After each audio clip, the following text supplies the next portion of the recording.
and storage. A lot of things can happen to food as it moves through the operation. Here's his story to show you what I mean. 2 people died and 68 people became severely ill after dining at a family restaurant in the Midwest. An investigation revealed that several 10-pound packages of raw ground beef were incorrectly stored on the top shelf in a walk-in cooler. Authorities determined that the ground beef dripped onto fresh rolls and cartons of chocolate milk that were stored on the shelf below. Guests who had eaten the rolls or were served the cartons of chocolate milk got sick. The operation, which had voluntarily closed for the investigation, never reopened. What was a pretty simple mistake in storing food turned into some huge issues there. This module will help prevent situations like this from happening in your operation. It will also help prevent unsafe situations when purchasing and receiving food, too. To do that, there are some things you need to know, like why it's important to purchase food from approved, reputable suppliers and how to determine if your suppliers are approved in the first place. You also need to know what to look for when receiving food to make sure it's safe. We'll take a close look at specific criteria for receiving food. And when it comes to storing food, we'll discuss how to prevent both time temperature abuse and contamination. Let's start where the flow of food really begins in the operation, with purchasing and receiving. What you do here is important. Why? Because if food isn't safe when it comes into your operation, there is nothing you can do to make it safe later. Purchasing food from approved, reputable suppliers and following the correct receiving procedures will help ensure the safety and quality of the food you use. Here's a question for you. What's an approved supplier?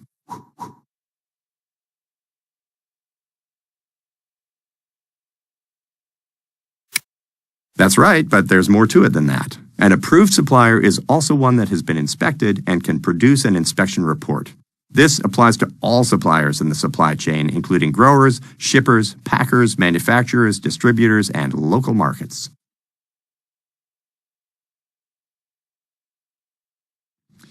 To get a better handle on purchasing and receiving, I'd like you to speak with an expert. She works for a major supplier, has years of experience. Are you ready to ask her some questions? She's got some for you, too.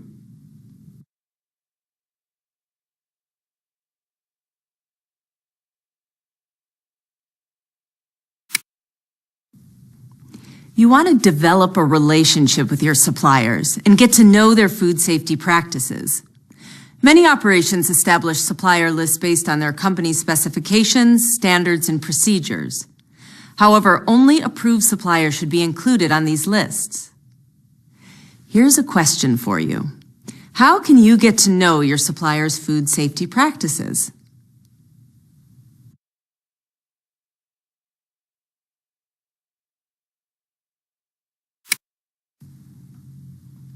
That's right.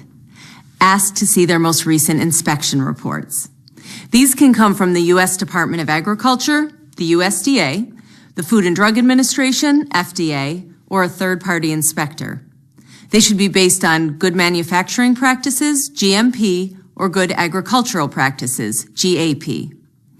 The inspection report should focus on receiving, storage, and food processing practices, shipping, cleaning and sanitizing, and personal hygiene. They should also address the supplier's food safety management system, recall program, and staff training.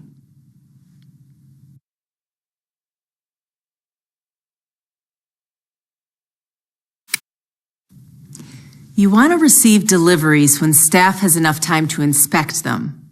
That's really important, so work with your suppliers on this. You should assign receiving duties to specific staff members and train them to follow food safety guidelines. Of course, they'll need the right tools to do the job. That might include an inspection list with accept-reject criteria, thermometers, scales, and purchase orders. Then you'll want to make sure you have enough trained staff on hand to receive and inspect deliveries immediately upon receiving them.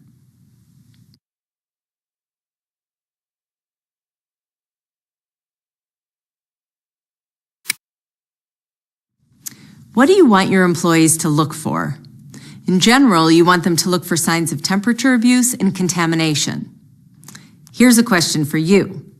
What's the first thing employees should do when a delivery arrives?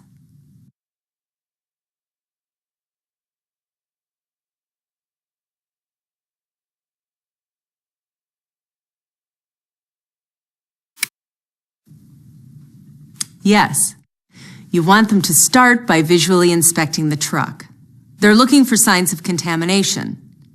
Your employees should be checking the overall condition of the vehicle and the product, and they should also be looking for signs of pests. If there's a problem with any of these, then the delivery should be rejected. If everything in the truck is okay, then they can visually inspect food items and check to make sure they've been received at the correct temperature. Once inspected, those food items must be stored as quickly as possible in the correct areas. This is especially true for refrigerated and frozen items.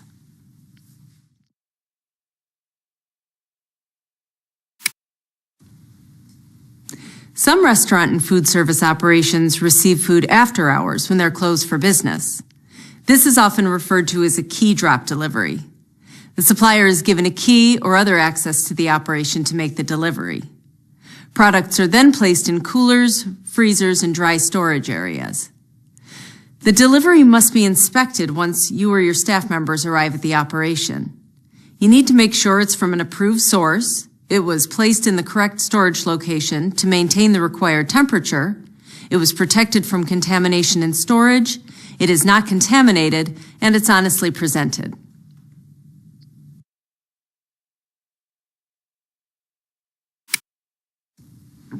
If you must reject an item, set it aside from the items you're accepting. Then tell the delivery person exactly what's wrong with the rejected item. Log the incident on the invoice or the receiving document. Here's a question for you. Say you've received a shipment of cans, but the surface of some of the cans are dirty from a case that was leaking. Should you reject the dirty cans?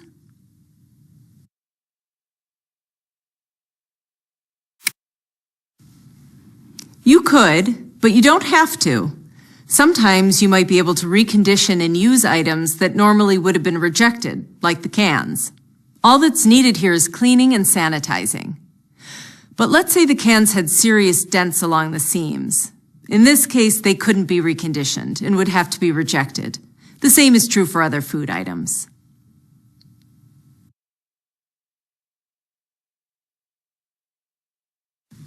Food you've received may sometimes be recalled by the manufacturer. There are specific things you must do to keep people safe. First, let me ask you something. When are food items typically recalled by a manufacturer?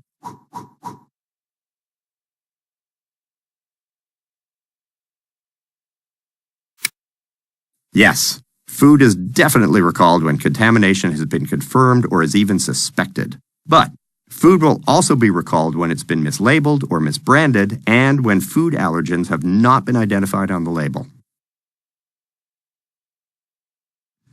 Vendors will notify you of the recall. However, you should also monitor recall notifications made by the FDA and the USDA. Here are some things you should do when you've been notified of a recall.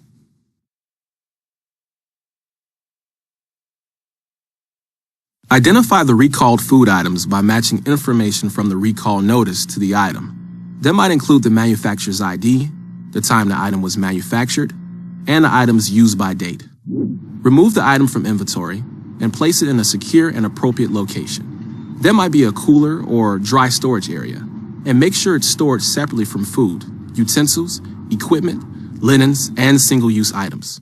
Label the item in a way that will prevent it from being placed back in inventory. Some operations do this by including a do not use and do not discard label on recalled food items. Let everyone know that they should not use the product. In the end, you should refer to the vendor's notification or recall notice for what to do with the item. For example, you might be instructed to throw it out or return it to the vendor. It's critical that you know the temperature of your food when receiving it. How you check the temperature will be different depending on the type of food you're receiving. Let's see what you know. What do you think? Is the temperature of this food being checked correctly?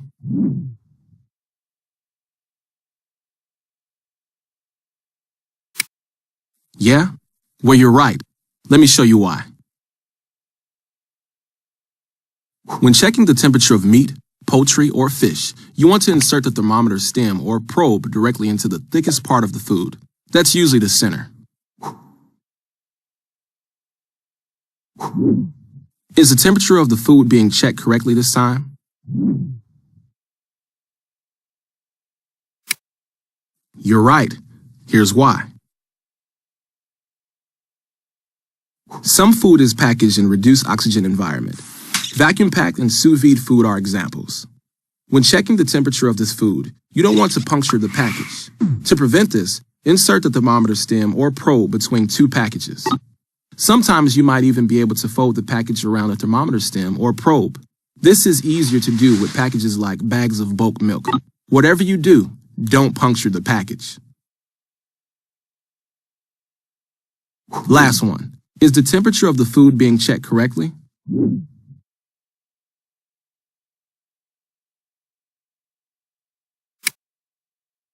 You got it. Let's see why. For other packaged food, you want to open the package and insert the thermometer stem or probe directly into the food. Make sure the sensing area is fully immersed in the food when you do this, and don't let it touch the package. Now you know how to check the temperature of the food, but do you know the actual temperature at which different food items should be received? Here are some general temperature guidelines for TCS food. When receiving food, you always want to follow the manufacturer's directions. In general, hot TCS food should be received at 135 degrees Fahrenheit, 57 degrees Celsius, or higher, while cold TCS food should be received at 41 degrees Fahrenheit, 5 degrees Celsius, or lower. In short, it should be outside of the temperature danger zone. When receiving frozen food, there are several things to look for. First, make sure it's frozen solid. If you see fluids, water stains, ice crystals, or frozen liquids on the product or package, reject it. Large ice crystals are a sign that the food has thawed and been refrozen. That's temperature abuse, not what you want. There are some very specific temperatures you need to know when receiving certain products. Let's start with milk. Believe it or not, it can actually be received at 45 degrees Fahrenheit, 7 degrees Celsius, or lower. But it has to be cooled to 41 degrees Fahrenheit, 5 degrees Celsius, or lower in 4 hours.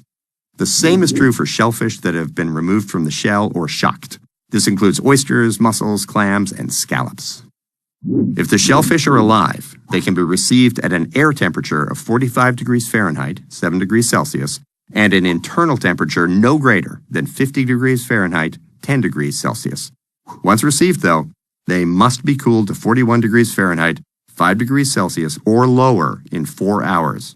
Like live shellfish, eggs in the shell must be received at an air temperature of 45 degrees Fahrenheit, 7 degrees Celsius, or lower.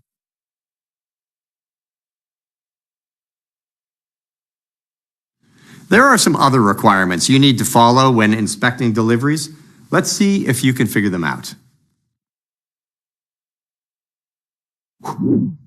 Is this delivery safe to receive?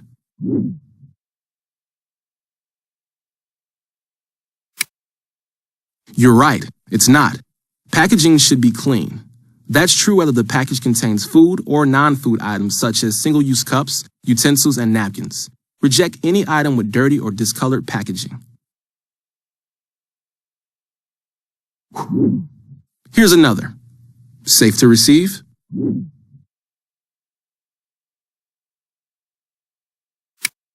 That's right.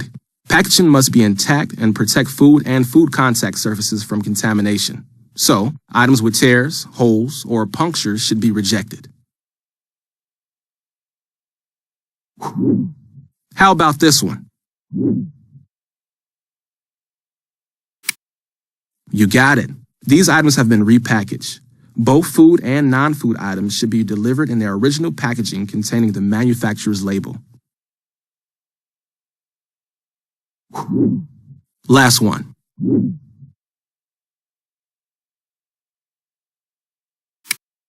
You're right, it is. Both the carton and seal are intact, and there are no signs of tampering. You should always reject items with broken cartons or seals, and you should never accept cases or packages that show signs of tampering.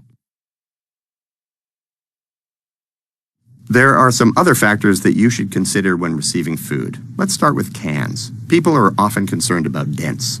The ones to really worry about are the severe ones in the seams of the can or the deep ones in the can body. Reject any can that has these. Cans should also be rejected if they have swollen or bulging ends or holes or signs of leaking. The same goes if cans are missing labels or contain rust. What about food received in reduced oxygen packaging? Reject any package that's bloated or leaking. That's really important.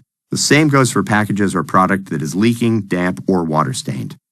And though it goes without saying, you should reject any item that has pest damage or contains signs of pests. Finally, you should not accept food that has passed its use-by or expiration date or is missing this information. Keep in mind that some operations label food items with the date the item was received to help with stock rotation during storage. Before we go any further, we should talk about the different dates you're likely to find on the products you receive. In particular, use-by, sell-by, and best-by dates. Let's see if you can figure out which is which by answering a couple of questions. Here's the first one. This date tells the store how long to display the product for sale. What's its name?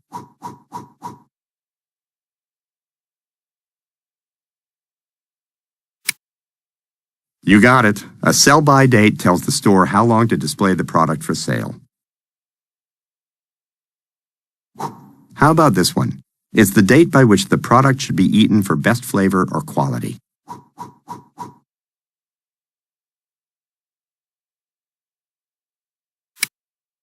Yes, the date by which the product should be eaten for best flavor or quality is the best by date.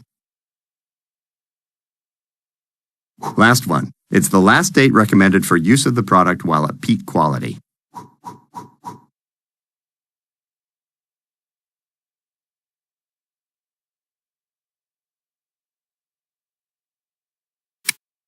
Absolutely right. It is the use-by or expiration date, two terms that are interchangeable.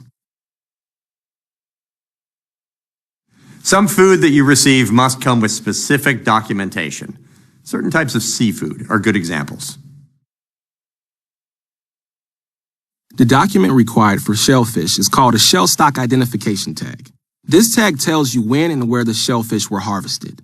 It also lets you know that the shellfish came from an approved source. Any shellfish you receive must be stored in its original container, and the shell stock tag must stay on that container until the last shellfish is used. Once that happens, it's your job to write the date on the tag and keep it on file for 90 days from that date. Fish that will be eaten raw or partially cooked must also be received with a document that lets you know the fish was correctly frozen before you received it. That's to ensure that any parasites on the fish have been destroyed. Like shell stock tags, you have to keep these documents for 90 days from the sale of the fish. Now, if you're purchasing fish that was farm raised, it has to have documentation that states the fish was raised to FDA standards. These documents must also be kept for 90 days from the sale of the fish.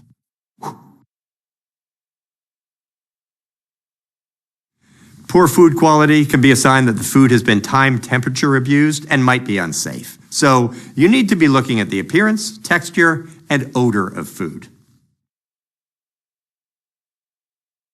Let's start with appearance. Food that's moldy or has an abnormal color should be rejected. So should food that's moist when it should be dry, like salami. And don't accept any food that shows signs of pests or pest damage. A food item's texture can also provide you with a clue to its quality. This is especially true for meat, fish, and poultry. If it's slimy, sticky, or dry, reject it. And if the flesh is soft and your fingers leave an imprint when you touch it, reject it. Most food has some kind of odor. What you want to watch for, or actually smell for, is an abnormal or unpleasant odor. That's a sign that the food might be unsafe. Your nose can tell. And though it goes without saying, you should reject any food that doesn't meet your company's standards for quality. Work with your suppliers to define specific safety and quality criteria for the food you typically receive. That about does it for purchasing and receiving. On to storage.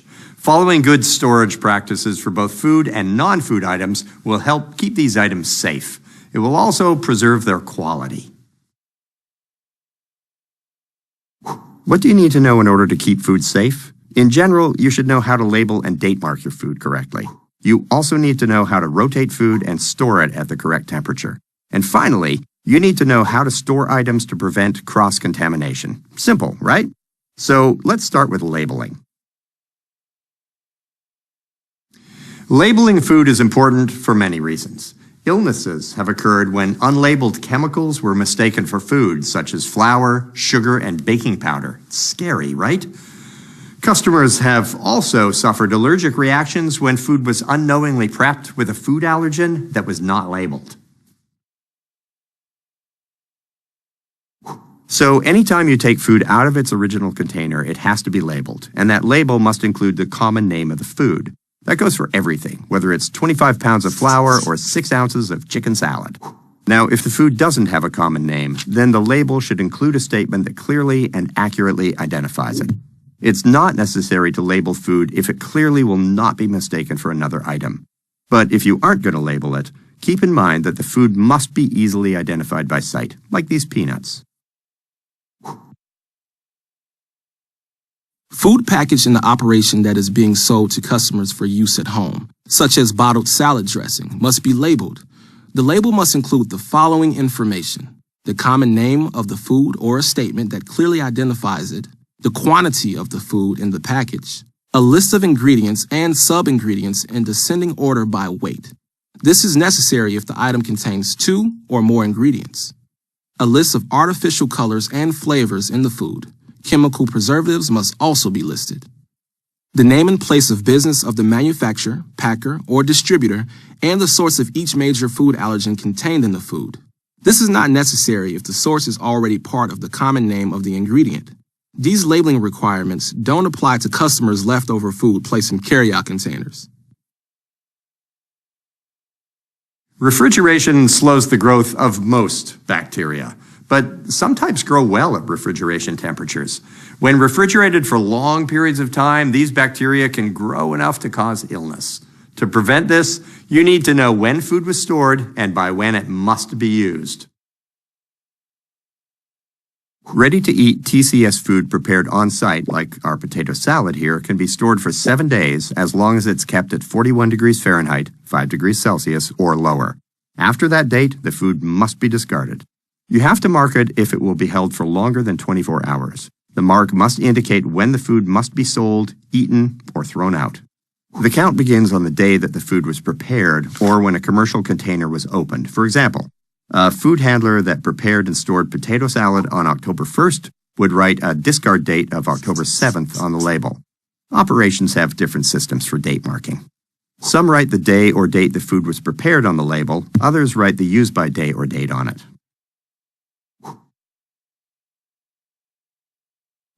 Here's a question for you. Let's say it's July 5th and you're prepping tuna salad using a can of tuna with a use-by date of July 8th. What's the discard date of that tuna salad?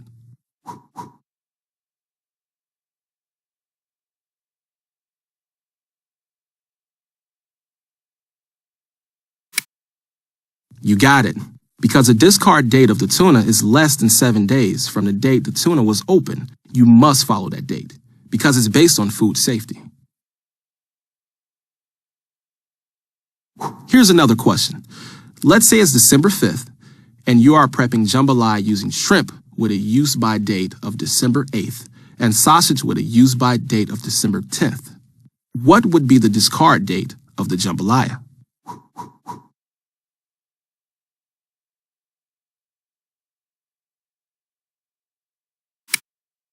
Yep, when combining food with different use-by dates to prepare a dish, the discard date of that dish would be based on the item with the earliest use-by date.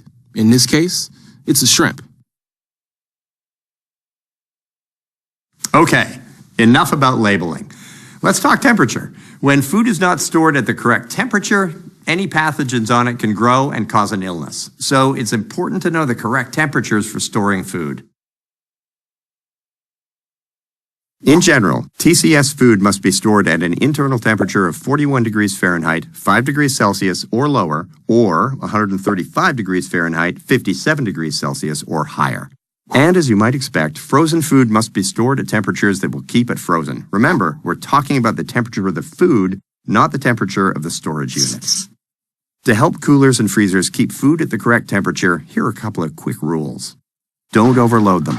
Storing too many food items prevents good airflow and makes the units work harder to stay cold.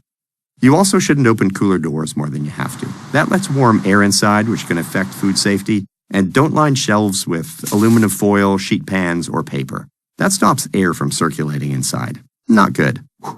Shelving units should be open, and keep them that way. You also want to monitor the air temperature inside your storage units. So make sure there's at least one air temperature measuring device inside.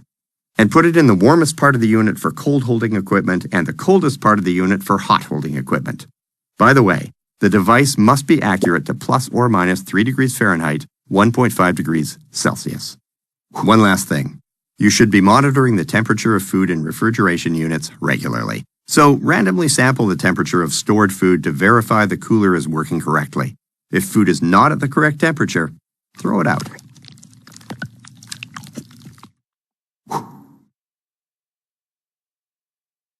You got all of that? Let's see what you remember by answering a few questions.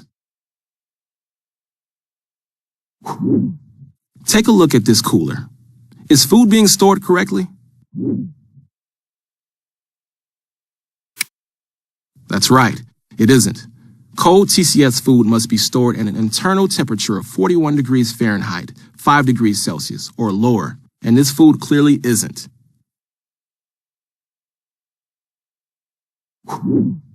How about this one?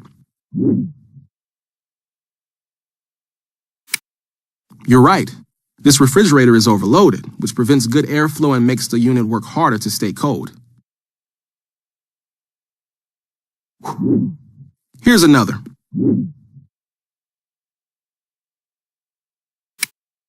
You're right. The shelving is being lined with foil. This restricts the circulation of cold air in the unit. Not good. Last one. Is food being stored correctly?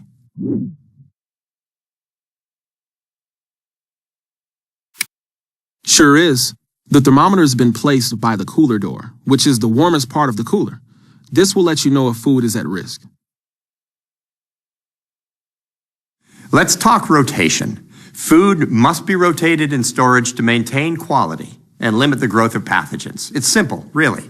You want to rotate food so that items with the earliest use by or expiration dates are used before items with later dates. How do you do that? Well, there are different ways. Let's start with the most common way, FIFO. Any idea what that stands for?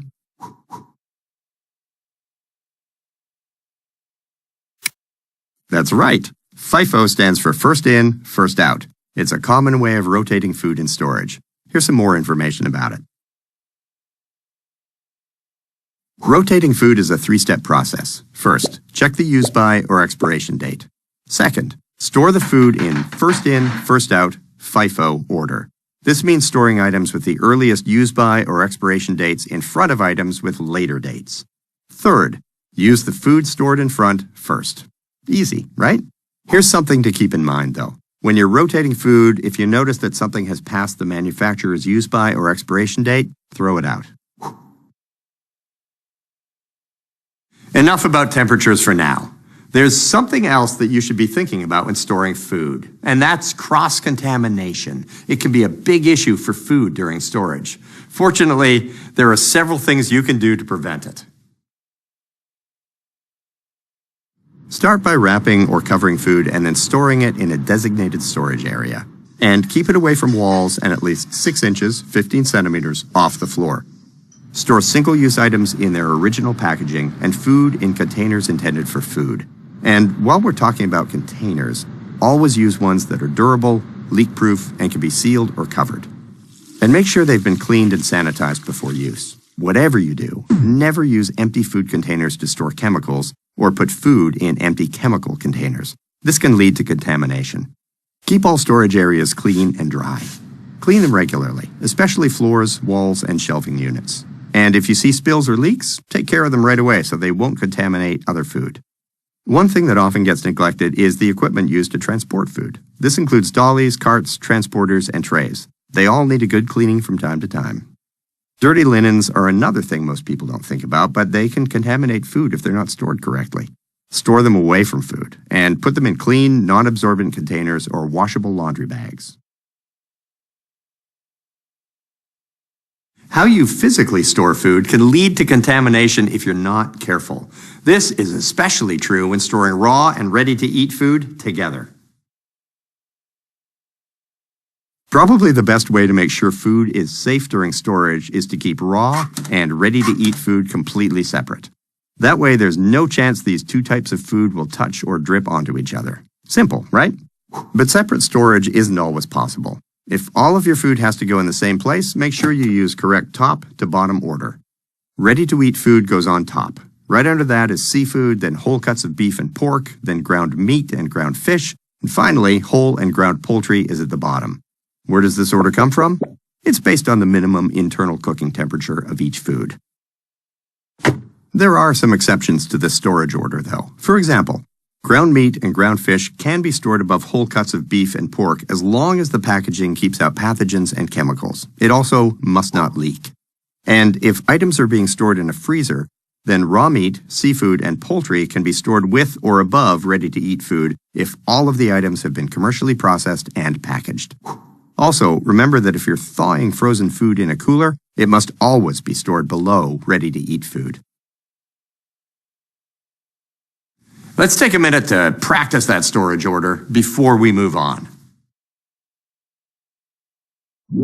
Drag each food item to the correct storage shelf.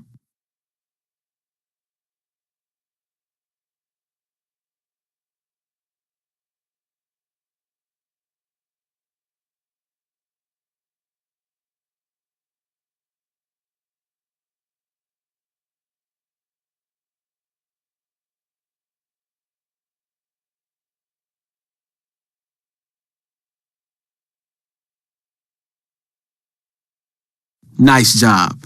If all of your food has to be stored in the same place, it must be placed in the following top to bottom order. Ready to eat food on top, then seafood, then whole cuts of beef and pork, then ground meat and ground fish, and finally, whole and ground poultry on the bottom. All right, we're nearing the end of this module. Just a few more tips for preventing contamination. When storing non-refrigerated food, keep in mind that the location should be clean and dry, and it should be away from dust and other contaminants. Now, there may be times when you might be tempted to store food in some places that you shouldn't. Don't. To prevent contamination, never store food in locker rooms or dressing rooms, restrooms or garbage rooms, or in mechanical rooms. You also shouldn't store food under unshielded sewer lines, leaking water lines, or under stairwells. One last thing. If you find expired, damaged, spoiled, or incorrectly stored food that has become unsafe, you should discard it. This might include food that is missing a date mark, ready-to-eat TCS food that has exceeded its date mark, and food that has exceeded time temperature requirements. If you need to put the food in a storage area until it can be returned to the vendor, be careful. There's a risk of contaminating the food stored near it. To prevent this, store the food away from other food and equipment. And this is really important. Label the food so food handlers don't use the product. Well, that's it for this module. All that's left are a few multiple choice questions.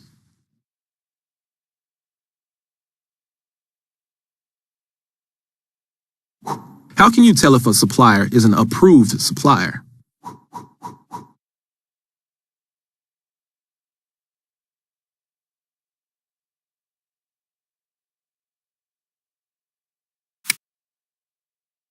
That's right. An approved supplier is one that has been inspected and meets all applicable local, state, and federal laws. What's the best way to check the temperature of vacuum-packed meat?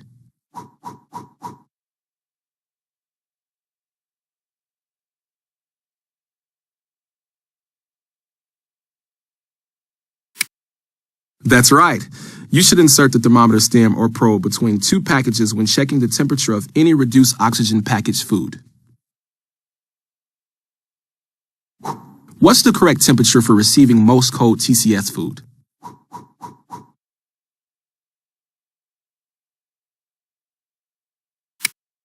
That's right. Most cold TCS food should be received at 41 degrees Fahrenheit, 5 degrees Celsius, or lower. Tuna salad is prepped on July 19th and stored in the cooler. When must it be discarded?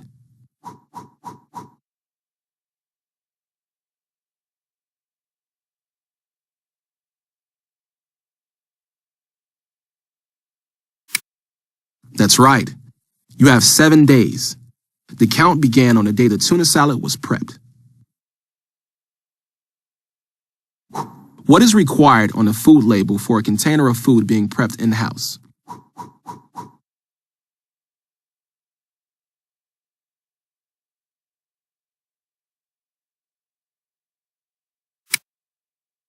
That's right. The label must include the common name of the food or a statement that clearly and accurately identifies it.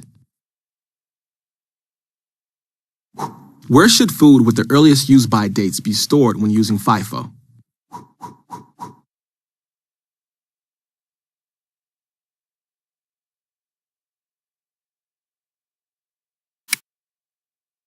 You got it. You should store items with the earliest use-by or expiration dates in front of items with later dates. How many inches or centimeters from the floor must food be stored?